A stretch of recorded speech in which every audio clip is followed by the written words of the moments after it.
Hebu tuangazie siasa kidogo. Kundi la Linda Mwananchi limemshutumu spika wa bunge la kitaifa Moses Wetangula na waziri mwenye mamlaka makuu Musalia Mudavadi, na sasa linataka siasa mpya katika eneo la magharibi mwa Kenya.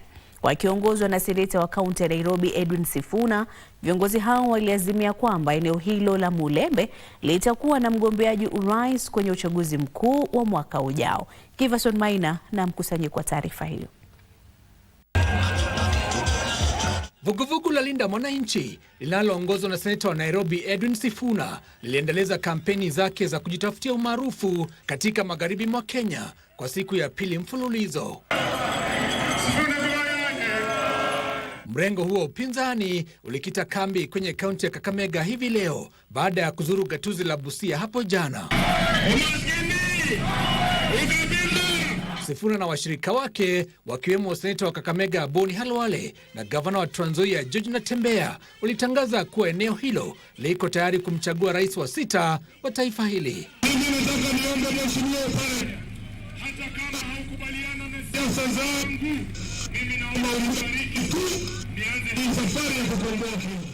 Hakuna mwekezaji atakuja hapa kutafuta dhahabu bila wakazi wa hapa wenyewe kuosha hoi.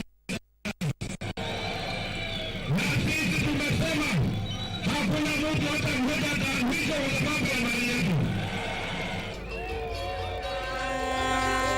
Wakati huo aliyekuwa gavana wa Laikipia, aliye pia mwenyekiti wa halmashauri ya ukusanyaji ushuru nchini KRA, Nderitu Muriithi, ametangaza azma yake ya kuwania ugavana wa Laikipia katika uchaguzi mkuu wa mwaka ujao.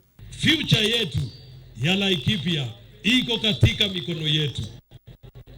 Nikasema kwamba sisi wana Laikipia hatutaki mtu ama watu, awe mwanasiasa awe mtu wa aina yoyote ambaye anajaribu kugawa sisi kikabila.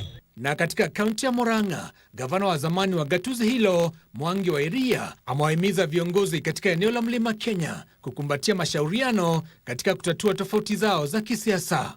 Mwananchi ndiye ataamuka asubuhi tarehe 10 next year aweke uamuzi wake. Kwa hivyo hii nyingine yote yote itaishia ushingoni. And I'm telling you by 15 the nation will be quiet. Giverson Maina, Dira ya Magwiji. Muungano wa kitaifa wa walinzi wa kibinafsi nchini Kenya unatoa wito kwa serikali kuhakikisha utekelezaji wa makubaliano yaliyoafikiwa wakati wa mkutano wa hivi punde na Rais William Ruto katika Ikulu. Katibu mkuu wa muungano huo Isaac Ndabwa anasema utekelezaji wa makubaliano hayo utaimarisha utendakazi wa sekta hiyo. Taarifa hii na nyingine ni kwenye Dira ya Kaunti. Katibu mkuu wa muungano wa kitaifa wa walinzi wa kibinafsi hapa nchini Isaac Ndabwa amesema ni utekelezaji wa makubaliano hayo yanayojumuisha nyongeza ya mishahara na kuwatambua kama walinzi wa kibinafsi ndio tu unaoweza kuhakikisha utendakazi wa sekta hiyo unaboreshwa. Sisi tukipatiwa a living wage ama minimum wage, tutalipa cooperative. Ukweli ama urongo? Kweli. Sinisikia kijameni? Kweli. Tutalipa SHA? Ndio. Tutalipa housing levy? Ndio. Kwa sababu pia sisi tumechoka kuishi kwa nyumba ya mabati. Kwingineko, kampuni 33 za usambazaji maji katika kaunti 19 hapa nchini zinatarajiwa kunufaika na mradi wa maji na usafi wa shilingi bilioni 40 ili kuboresha upatikanaji wa maji katika maeneo ya mashambani. This program K-Wash is anchored in the NAWASIP. NAWASIP is the National Water and Sanitation Investments and Financing Plan, which was developed between the Ministry and the Council of Governors. Mradi huu unatekelezwa katika kipindi cha miaka 7 kuanzia mwaka 2023 hadi 2030 na kufadhiliwa na Benki ya Dunia na serikali ya kitaifa.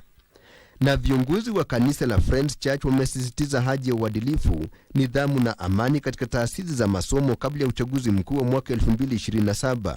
And everybody has been touching on integrity, doing the right thing when no one is seeing you. The seeds of inculcating the right values, a nation build